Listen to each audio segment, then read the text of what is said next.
When and where did you start band? When you started your band career? When Well, was? I actually, I was in Gunnersville, Alabama, Uh huh.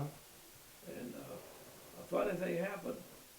The band director got drafted my senior year in high school, so the principal said, Johnny, you take the band till we get a new band director, and he didn't get one, so I was the band director my senior year in high school at Gunnersville High School. But that was just a fluke, and then, of course, I graduated from high school on Tuesday night, and Wednesday I went into the Army. And while I was in the Army, I played trumpet in the Army, in special service, and I stayed there for service about 2.5 years, and I was a trumpet player. And I came out of the Army, and my dad wanted me to be a lawyer, but so I went to the University of Alabama, and I realized my mother was a musician. Mother was a graduate of Cincinnati Conservatory, and she had taught me, and she told me to be what I wanted to be. And so the job was open at the high school in Jacksonville High School to be band director. So I took the job and went transferred from Alabama to Jacksonville State, where I was assistant band director and there, and I was a band director at the high school, and I graduated there. And then after I graduated Jacksonville, I went to Aniana, and I was there 1 year, and then I got a promotion to go to Fort Payne, and I went to Fort Payne and stayed 5 years. While I was at Aniana, I met Mary Lynn, and that was we've been married 66 years. Fantastic. And she's really been a sweetheart, and she is now. She does everything for me. Without none of any success that I've had was all because of her. And then I stayed at Aniana 1 year and got this good job. Fort Payne stayed 5 years, and the Robert E. Lee band opened, and they had auditions. This guy named Mr. Yale Ellis was there, and Mr. Ellis was set out by the high school to pick out the band director, and I had known him in Alabama going to get a mastery up there. And he came up to Fort Payne and interviewed me, and he went back and recommended me that I get the job, so I took the job. And I believe it was on January the 19th, on Bert Lee's birthday at Robert E. Lee, and then I moved from Fort Payne to Robert E. Lee, and I stayed there for 10 years. And the greatest thing that happened to me at Robert E. Lee was a friendship, and I had this wonderful Lee band, which was really, I had a wonderful junior high, wonderful feeder system, and a big program. And it was a new high school, so I had some of the great things. Had some great awards and honors and superior ratings in the state. While I was there, I made 8 superior ratings out of 10, and I didn't go one of the years, my first year, and I made that I had that the state took me times all state medals, and then the Lee band was good to me. When I carried the Lee band to the 4 national contests, and I won every one of them. And the one I won, I went to the DFW national contest in Miami, Florida, and I beat the bands, the bugle corps, and the junior and senior bands, and won them all, and won the grand prize of the #1 unit in the whole parade. So when I gave home, the people gave me a new car. Oh, I really appreciate that, and then then I carried the band to the contest and made superior ratings every time but once, and I made two ones. But right. then the Troy job opened up, and I wasn't really interested in the job because I had a good job at Robert E. Lee, and told Dr. Farmer, the department chair, I wasn't interested. I said, I'm not really interested in this job because I want to stay. I had 2 or 3 dance bands and union dance bands, and it was the union was in charge then, and I had 2 or 3. I had 2 bands. We had a big band, and then I had a combo. I played a lot, but then Governor Wallace was a good friend of mine. He introduced me to Ralph Adams, and Ralph Adams was the new president of Troy, and Dr. Adams wanted me to come to Troy, and so did Governor Wallace. And Governor Wallace had asked him, "Did you ought to get over Johnny to go?" And I said, "No, I don't want to go. I really, I've been offered a job in 1962, I believe, and I don't want to go. I'm happy." But they made me a proposition I couldn't refuse. They gave me that. I tell you, so they sent Dr. Farmer over to the Blue Gray game. And they asked me to write down what I would come for it. So I talked to Colonel Butler, talked to Colonel Butler, said, "Don't go unless unless they make you a full professor. Uh-huh. So I wrote down full professor, and I wrote down that you put down new equipment and a full professorship and the right to run complete authority of the band and a big budget. And Dr. Adams did that, and so I didn't know it. I got home and went down and came to see Dr. Adams and told him I was going to take the job, but I didn't know it. When I started home, he released the television. I got home and I didn't go to television. Then Carl Stevens called her, the TV announcer, and said, John's coming to Troy. Well, that's where I ended up coming to Troy. And when I came to Troy, I had a wonderful group of people, and there were 13 of the band stayed, but a lot of people, the lead band transferred, and a lot of people transferred from other colleges who'd been in my band, and a lot of people transferred. So I had about a 70-piece, 65-piece band my first year, and then my second year I had about 107, and the third year I had over 200, and from then on, I think we may have been the first 200-piece band because Auburn, Alabama had a ratio of 96 players to 110, and they wanted more than that, and I did, and so I really didn't need it, but I didn't realize I had worked so hard to get these people, so I took the band and jumped up over 200, and it just grew, and I kept the band going. But the thing that they've done to me, they've done to me, Troy, they've named the building, the new band building, and the old band building, and they tore it down and built a new one. Yes. A $12 million building, which I'm going to show you. And then it's one of the prettiest I've ever seen in the whole United States. It's real nice. Yes. And then they named the street for me, and then Dr. Hawkins named the School of Music for me. So I'm very, very fortunate they named that. And then Dr. Adams gave them the Hall of Fame building, just absolutely gave it to him. He had been very successful in all of his businesses, things that he did. And he just donated the building to the National Hall of Fame. And after many years, I was finally elected to the National Hall of Fame. Yes. And I was very honored to get elected to that. And then I think that my election was a 5-8 I was in the charter member, and I've been president twice. It's a great organization. It's for the band directors who work hard and try to achieve it, and everyone I'm in there have. It's a wonderful, wonderful bunch of young band directors, and it's it's a high honor. I've always considered it a high honor to be in the Phi Beta music. I do too. Especially to be the past president of it. And I'll tell you right now that we've got a great president, Jim Knight. He'll make us he'll be one of the best.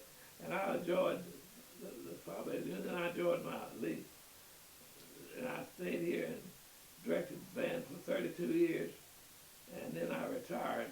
And when I retired, I taught lead at Troy 32 years and 10 years at Lee and 5 at Fort Payne and 1 on and 2 at Jacksonville. So I if you count the service in the Army, which they allowed me to use that in my retirement because they made a rule.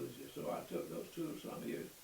It gave me about 50 years in the retirement system. So I was lucky. But the thing that I've enjoyed about the Troy band is that I was also the dean of arts and sciences, and I was a special assistant to the president. And I had an opportunity to do a lot of things, and I never asked for anything I didn't get, but I didn't ask for a lot. They asked for a lot more when I left than when I did. Yes. But I never did ask for anything I didn't get, and I always had. And I was very pleased they named the new building for me. Yes. And then then they decided to enlarge the music department, build a new building, so they tore down the old building and built a new building, named the new building for me too. Yes. And it was, I'll show it to you today. Yes. It's a beautiful building, and Troy has a big band program. We've got about 400. Yes, it's large. It's real. But size doesn't really matter. Some of the great it's music quality. schools, It's quality. it's quality. Some of the great schools are half the size. Size really doesn't matter. But Troy has a lot of people, and I've been very fortunate in working for Dr. Adams and Dr. Hawkins. Both of them have given me a lot of wonderful things. Yes, sir. I've had a lot of honors. I guess the greatest honor when I won the Kennedy said it got $10,000 cash, but the cash was not the thing. It was winning the honor, winning the Kennedy Center. president of the American Bandmasters Association, and I was also elected honorary life president of the National Band Association. So I've been president of both organizations, and I've always enjoyed working with the band, and I've always enjoyed my work in the Phi Beta. And I tell them to do is to get along with everybody. You can't get heavy weight on everything and ask for a budget if they ask you to get one, and make it reasonable and be satisfied with what they do, and don't criticize the other departments. If they criticize you, just let them do it. Don't criticize other people, and do it the best you can, and work on the fundamentals. The most important thing is to play well, and I used the Fussell's book in high school, and I used it in college too when I first came over here to get the guys to play well. And ensemble, and enter a lot of contests, in particular, never avoid the state contest. Go to this contest, and get yourself evaluated, because these people who evaluate you are people who have been in this thing a long time.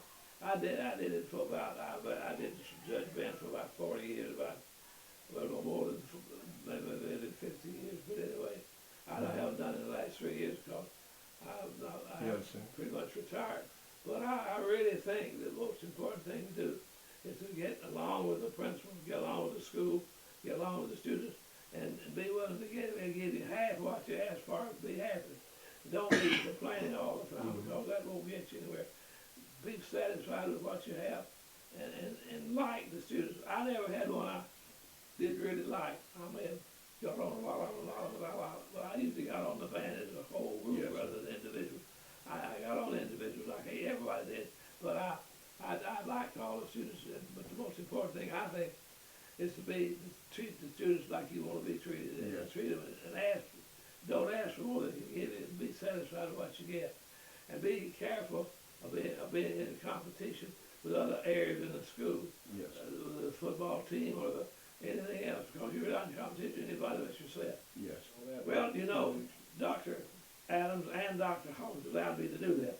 I did bring Dr. William Rebelli, Dr. Paul Yoder, Dr. Harry Beadham, and then one time he let me go to England and get Sir Vivian Dunn. I kept him for 2 or 3 summers and brought him over from London.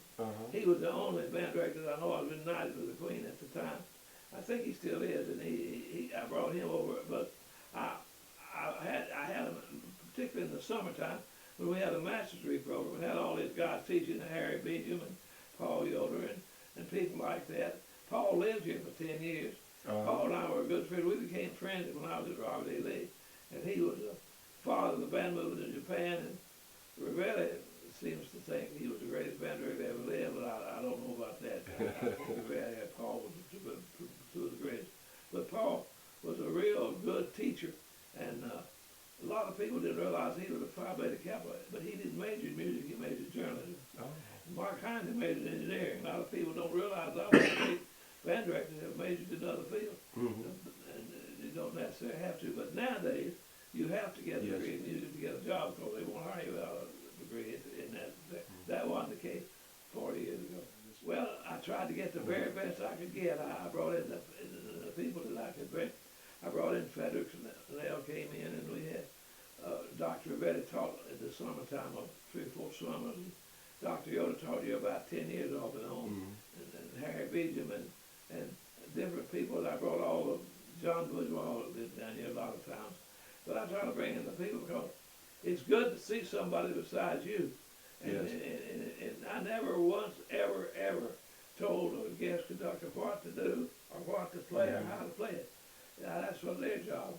I watched them all and learned. I never saw anybody I didn't learn from. I've never had a student that didn't teach me about as much as I learned from them. I had so much to learn, but every student I ever had taught me something. And I learned. I hope they learned half as much from me as I did from them. But I love these other band directors. And Dr. Adams and Dr. Hawkins both allowed me to hire these people and gave me the extra money, but actually it paid off because we had big graduate school. Well, Colonel Bow influenced me a lot. He was a great influence on me. And Lacey Powell was one of my students. We were close friends and competitors, but he and I were very, very close. And we always, I remember one time we played the Auburn University halftime show together. We were comparing bands, and he was at Georgia and I was at Lee. But he had been he was one of my friends and influences, and then I also had a great influence out of Dr. Rivetti, and Dr. Yoder probably was one of my greatest influences. He taught me a lot, and I could always ask them what they thought. I always asked people what they thought. And I learned a lot of judging other people's bands. I learned more from them than they did from me.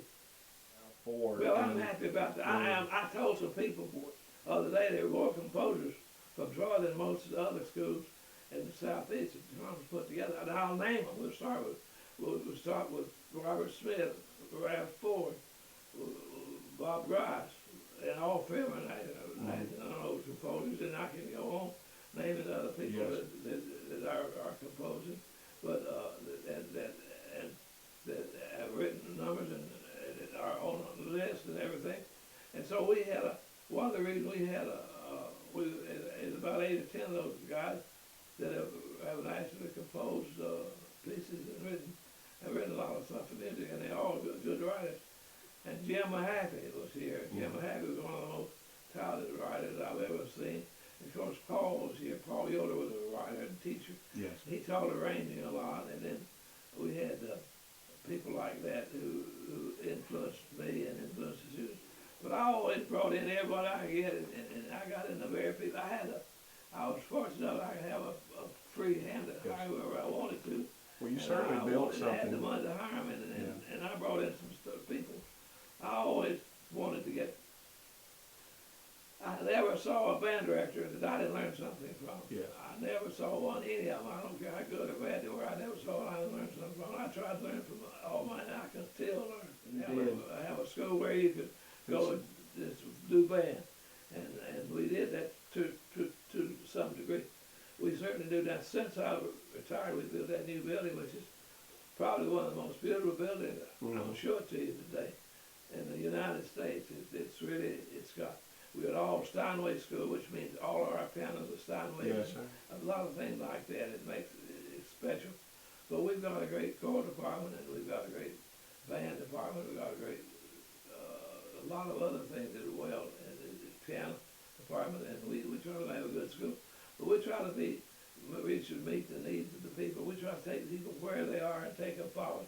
And we hope that the thing will continue 10 years now to get better, and we think it will. It continues to get better. But all the schools are getting better. Things are changing. Well, I always enjoyed playing for the American Bandmasters Association, and when we played, and then I played for the CBDNA, the NENC, and the Alabama Bandmasters, and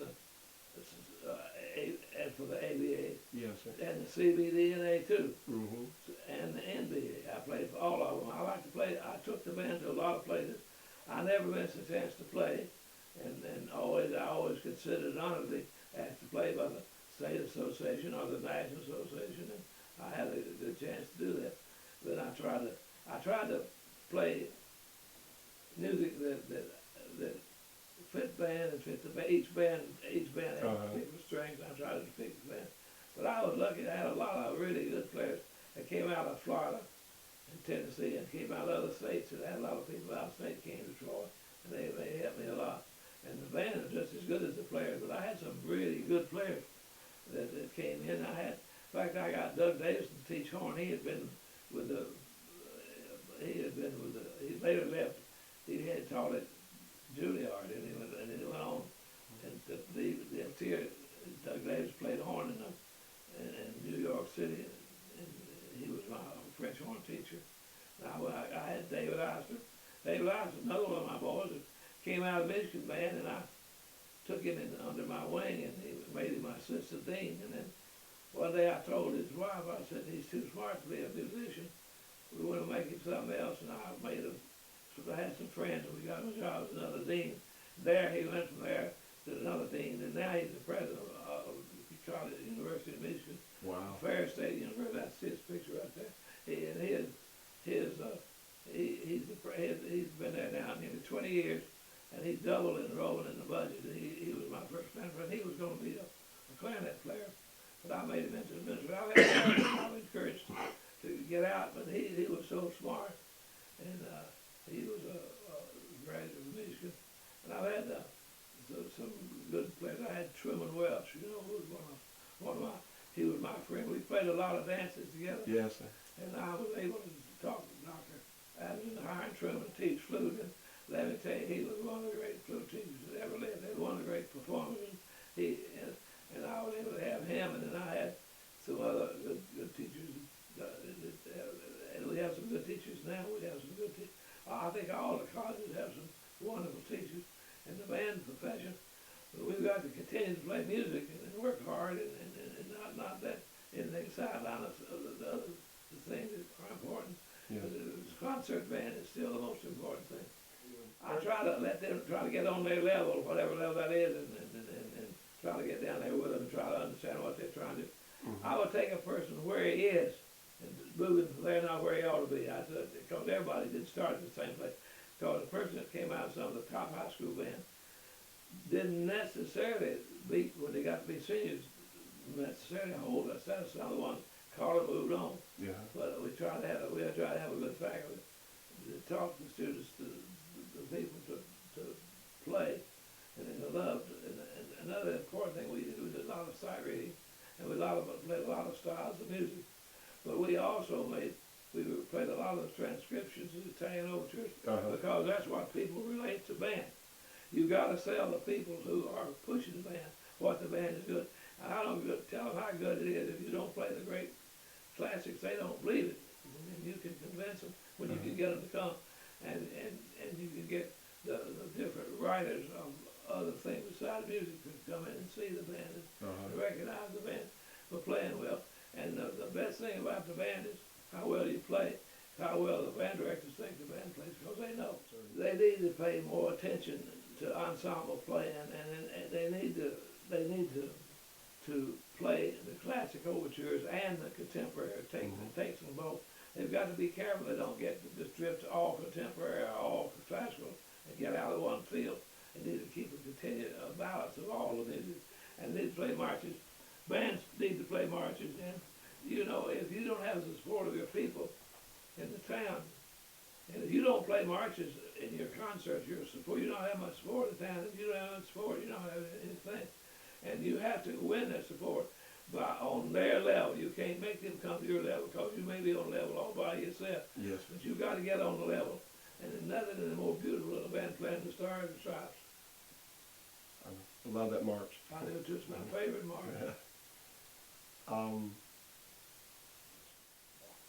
I was being inducted into the Troy University Hall of Honor, Ports Fame Hall of Ports of Honor. Then the next week, I'm receiving Robbie Lee I'm already in their Hall of Fame. I was an original member of the Hall of Fame. They give a 5-star general award. They've given it once in 5 years, and I'm getting the 5-star general award next Saturday week. It's the second one they've ever given for their alumni, and I'm very honored, and I'm sure there are hundreds of other people more deserving. But I have had a lot of awards given to me, but the greatest award of honor of all is to be the word band director. That's the one that I always care about, because all the ones that care, I have been honored a lot of people. I'm in, actually, it's the 6th Hall of Fame I'm in. Yes. And I'm very, very fortunate to be in so many Halls of Fame. And of course, I outlived a lot of people. I was 91, going on 92.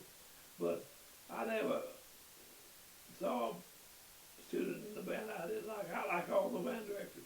Band directors need to spend more time together. One of the reasons that I think the Phi Beta Mu is so important, we need to spend more time together and know each other and become closer to each other, and then become close to each other, become more friendly to each other. I always enjoyed in helping new people. I've never refused to go work a person's band, regardless of the salary. Many times I've gone work a band. I say, now there's one thing about it. I have a good salary. I'm coming free. Yes. I did that, and I got paid. Now, if the band had a lot of money, out of state, I charged them. I did, but I didn't. I worked a lot with the band, because I always like to see the bands really care. I like to see a band director really care. And you can't make a band unless you practice the right things. You got to practice to warm up to the band. Warming up the band is one of the most important things you can do. You have to warm up the band. You're not dealing with a Philadelphia orchestra.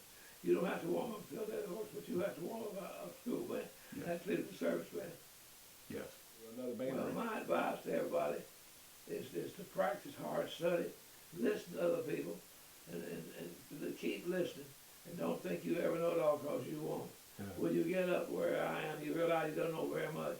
I realize now how little I know, and I'm glad I didn't know that little when I started. But because you continue learning, you should check yourself to see if you're improving. And you can do that. Check your records and your tapes, your CDs, and listen to that. Have other people listen to them too, and ask for their advice. And ask them for their critical advice, not for their they tell you how good they tell you what you need to do. And you'd be surprised. Now they may disagree on that some, but even just because there are two people disagreed on it, they're both wrong. They both may be right in their own way. But my advice is to listen to everybody and like everybody and treat everybody like you want to be treated. Yes. If I had it all over again, I'd do it again. I Yes. love to be being a band director. It was a great life. It's certainly been a great life Yes. for me.